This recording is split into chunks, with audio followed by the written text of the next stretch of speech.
teaching them to observe all things that I have commanded you. And lo, I am with you always, even to the end of the age. That's Matthew 28, verse 20. Matthew wrote to show that Jesus is the promised King and Messiah.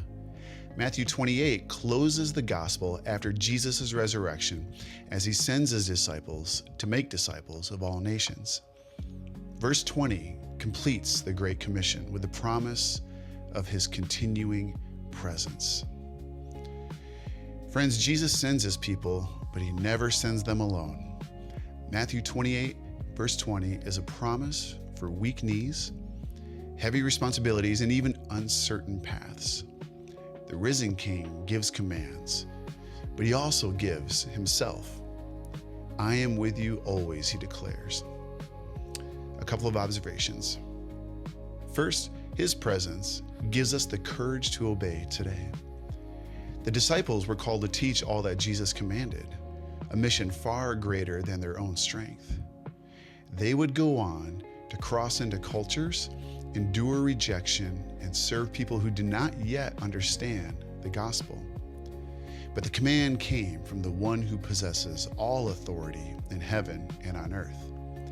His authority stands behind his presence, which gave them courage to go.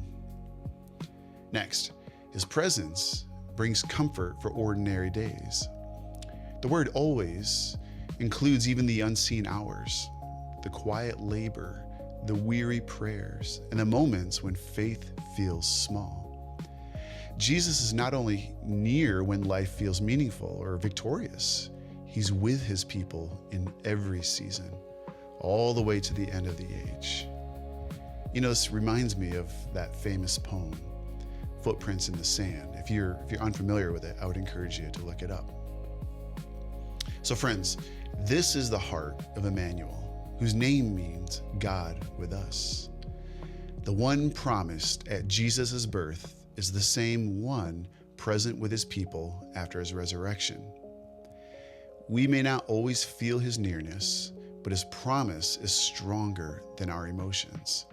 Therefore, we can walk today as someone accompanied by the living Christ. We can walk in victory. So friends, a simple prayer you can pray today is something like, Lord, thank you for being with me always. Help me obey with courage and rest in your nearness. Amen. And a call to action can be something like, before your next task, pause and say, Jesus is with me here, and then act in faith.